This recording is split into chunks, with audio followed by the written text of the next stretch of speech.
Mayong hapon mga kapuso. Sa nagapangunang balita, pila ka mga pasahero amat-amat na nagapauli sa ilang probinsya para magbakasyon sa bunga Semana Santa. Samtang 5 ka tricycle ka PUJ drivers nagpositibo sa surprise drug test nga gimpatigayon sa pila ka terminal sa Western Visayas. Ini ang gintutukan ni Kim Salinas live sa bus terminal sa Barangay Camaligharo, Iloilo City. Kim?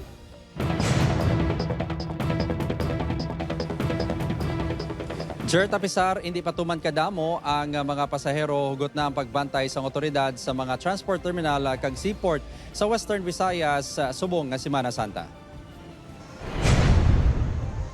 Hindi pa dagsa ang mga pasahero sa saning bus terminal sa Iloilo City kay nasangaga nga tuyo magbauli sa ilang mga probinsya subong nga Semana Santa. Apisal sani, may pila sa gihapon nga temprano pa nagbiyahe agud makalikaw sa pagginutok. Masimba lang. Prayer lang. Yang ramos butang naman to. Sa balay kay wala to tawo nga daan. Si Randy naman limitahan lang anay ang paglagaw sa pagbakasyon sani sa Carles Iloilo, bangod sa mahal nga gatong. Depende kung may budget. Apektado kasi mahal ang korodo sa limit lang.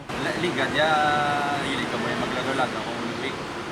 Pagbakasyon, Magluwas nga jutay pa lang ang mga pasahero sa pagsugod sa Semana Santa. Talalo pang doon man nga nagbuhin ang mga nagabiyahe nga pribado kag pampubliko nga salakyan. Inibangod sa gihapon sang nagapadayon nga pagsaka sang presyo sang gatong. Samtang nagpositibo ang 4 ka tricycle drivers kag isa ka PUJ driver sa ginpatigayon nga surprise drug test sa masobra sa 600 ka driver kag konduktor sa mga terminal sa Aklan, Antique kag Roa City sa buong adlaw. Ipaidalom ang mga ini sa confirmatory test. Ini ang kabahin sang Oplan Harabas sang Philippine Drug Enforcement Agency 6 sa pagsiguro nga hilway sa biyahe ang mga pasahero subong nga Semana Santa. They will be referred to proper intervention and then i-confiscate sa atong LTO ang ilang mga licenses and then prevented sila from further doing their trips sa subong adlaw. Samtang naka-heightened alert na ang Philippine Coast Guard Western Visayas sa ginalauman nga pagdagsa sa pasahero sa mga seaports sa rehiyon. Masobra 8,400 na ka-inbound passengers ang na-record humalin sang Sabado. Ginalauman, madoble pa ini sa mga masunod nga inadlaw. Si Drenalyn Sanguton, Pebrero pa lang sa ginset ang bakasyon sa Silay City. Gani importante sa iya nga safe sa biyahe. May ginasikaso po ko sa balay sir. Stay subong ako may time. Importante sir.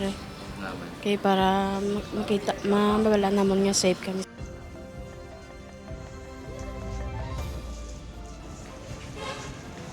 Jert, nagpasalig ang tagdumalahan sang bus terminal nga bastante ang ila units kag mangin regular sa gihapon ang ilang biyahe subong nga Semana Santa o Semana Santa. Samtang update nagsaka na sa 6 ka mga drivers ang nagpositibo sa ginpatigayon nga surprise drug test sang PDEA 6. Jert?